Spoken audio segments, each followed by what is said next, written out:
All right, well, here we are again. It's now Wednesday lunchtime of the RSA Conference, and we're continuing our series of cyber CROs in the Cybertruck.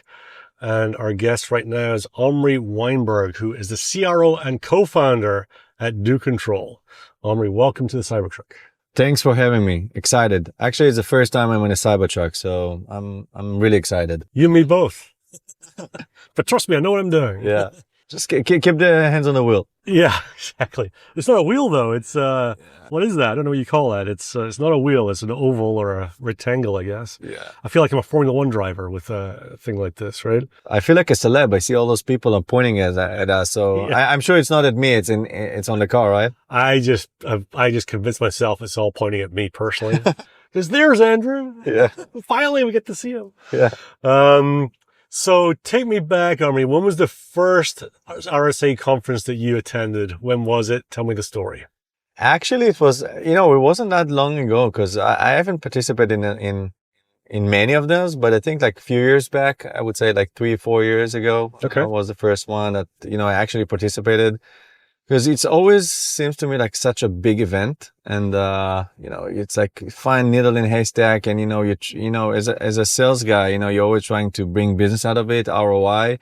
It's important to meet all of your customers and strategic partners and channels and so on, but you wanna go back to the office or to your home office or wherever you work at, and you wanna understand how much money I am going to make out of this conference, right? I put like X amount of money and it's super expensive. How much money am I going to get out of it? Yeah. So it's always this question every year. So, but I think, I'm trying to keep a record that every show that I go, regardless if it's RSA or any other show, me personally, I'm going to bring a deal that's going to cover, some of the expenses. So. And has that worked for you each time? Until now, every conference. Let's see. Okay. I'm going to talk to you in a few months. Let's see if it's working this month, this conference as well. And did you invest in a booth at the conference this year? So this year we haven't, as a startup, and with the macroeconomic and the situation and everything that's happening, we're always trying to be very, cautious with our spending. And, this year it was like super expensive, and we tried a different way. We have like a suite, and we have people coming visiting us, and like it's much cheaper. And to be honest, it seems to me that it was even hectic to me this year than last year's. Oh, really? Yeah. Because sometimes, when you're on the floor, and obviously you have your brand out there, and everybody needs to know and see you, and it represents something, but you have a lot of, foot traffic that is coming to your booth, and you want to talk to people. In most cases, they're coming for your swag. Right.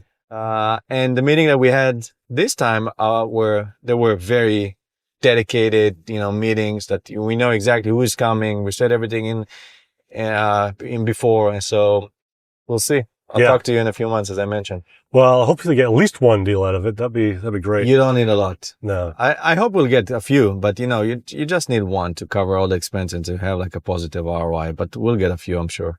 Which do you prefer, RSA or Black Hat? Oh, that's a good one.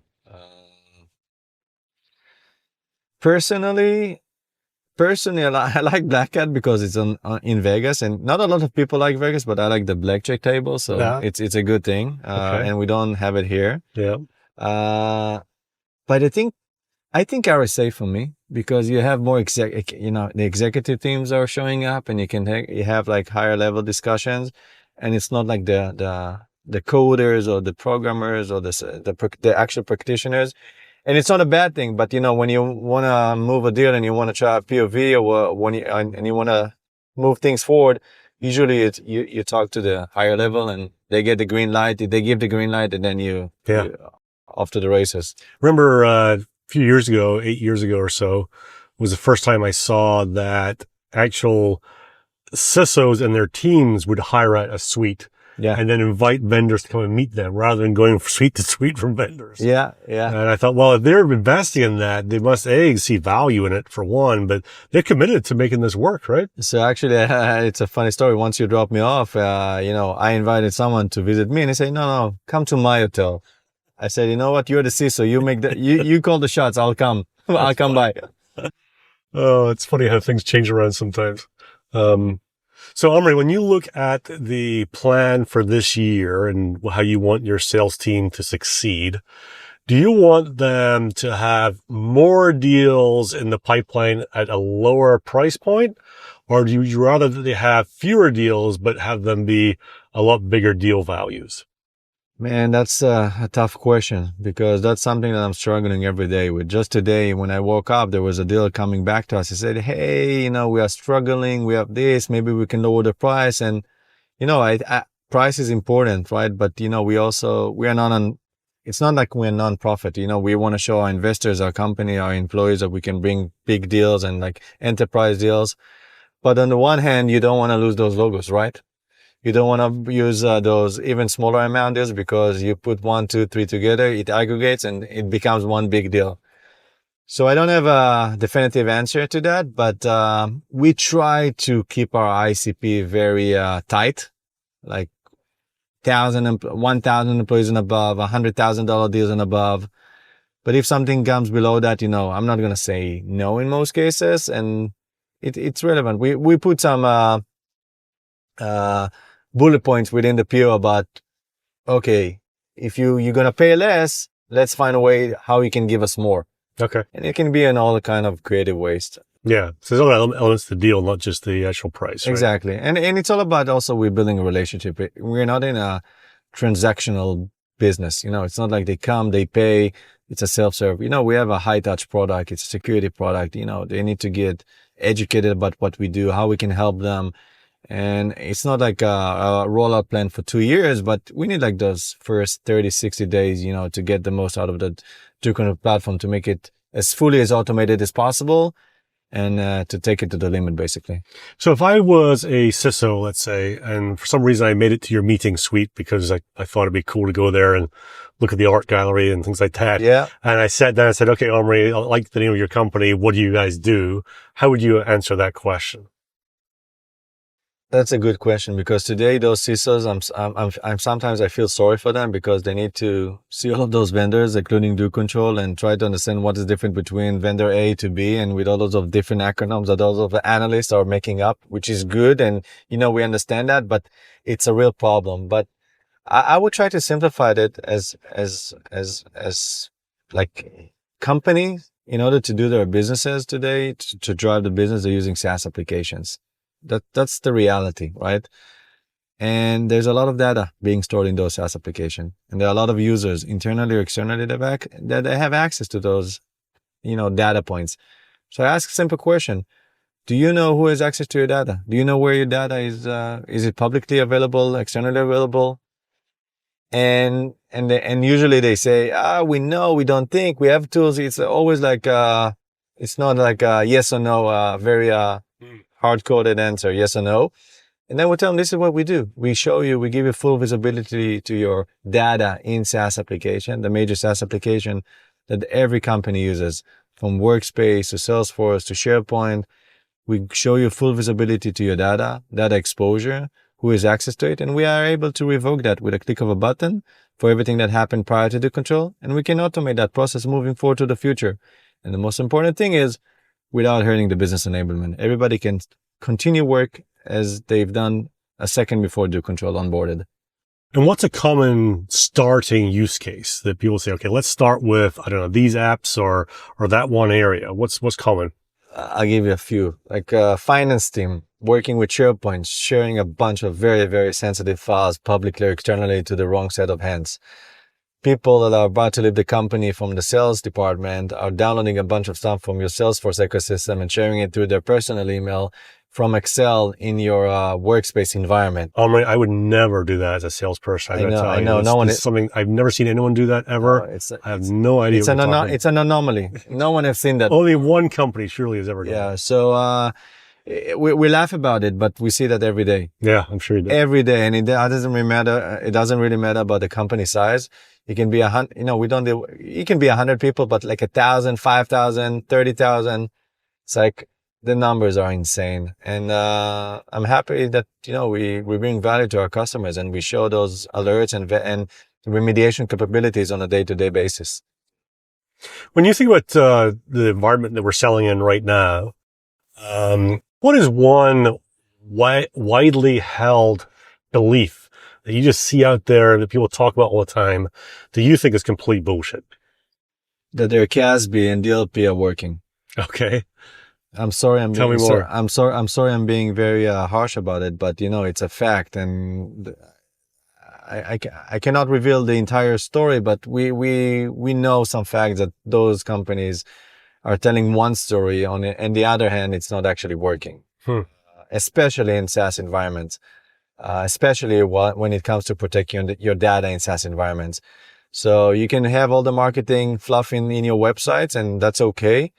And I'm not a big believer in that, although we have done it in the past. I'm not going to say no, but to say one thing and not to be able to deliver, it's a different thing. So you should reconsider your strategy around CASB and DLP in SaaS applications.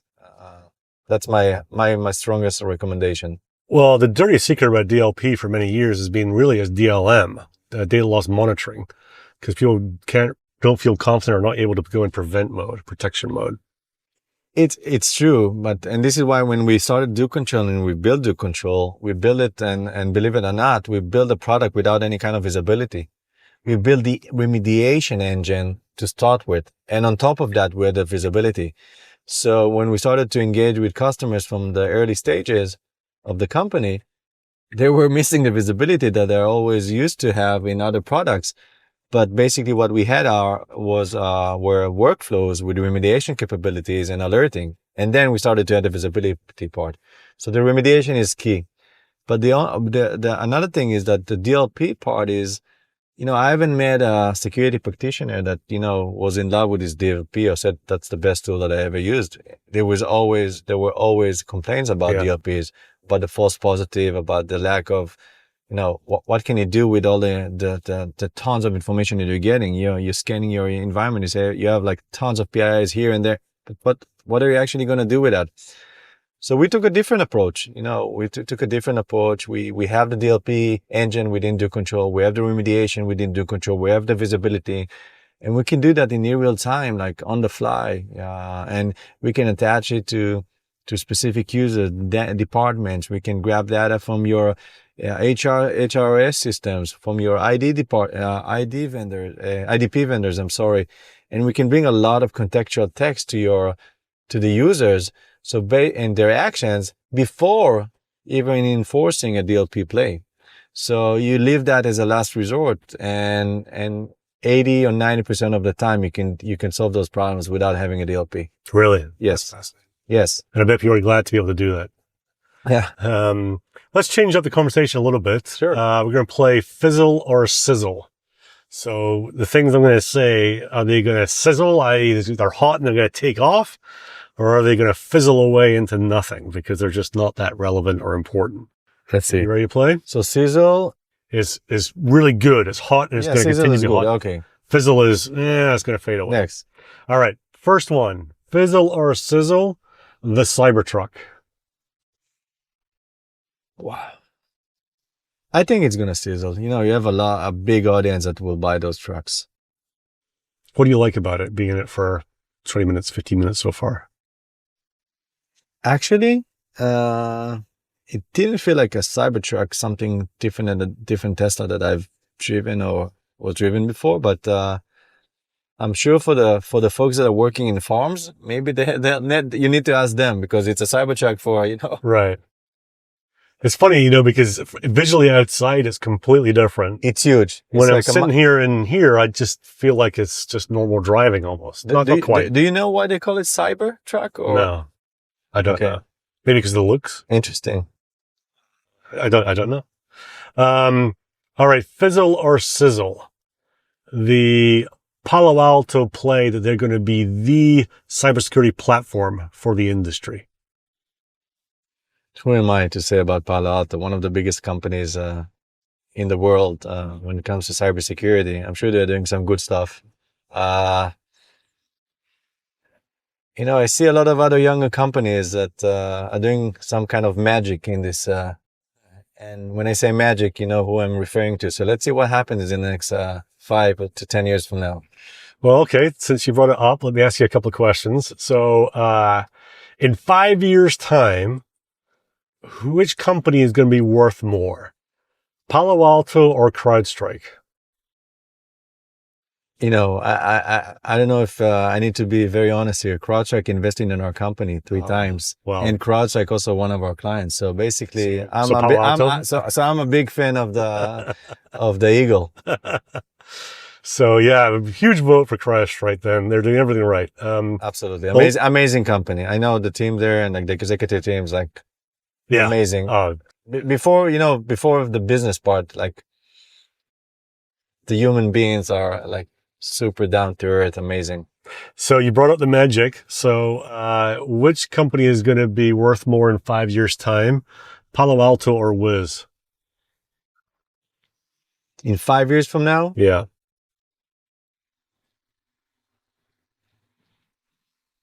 Wow. If you look at their the pace that Wiz are, holding up for, it can be a tie game. Could be. And I foresee like a lot of acquisition that are going to happen. Like, they said that in the announcement, right? Yeah, a lot of acquisition that are going to happen, like, and get to $1 billion in revenue. And then you go IPO and then you add more and you excite the market and everybody thinks that's the next Tesla or next, if I put like the equivalent, like about what's happening in the stock exchange. And, from 12 to get to 50 to 60, it seems like the next phase might be the most difficult phase. If they can figure that then they're on a trajectory from there. Yeah, but they're doing the right things and they have a phenomenal team. Big chapeau to the team. Yeah.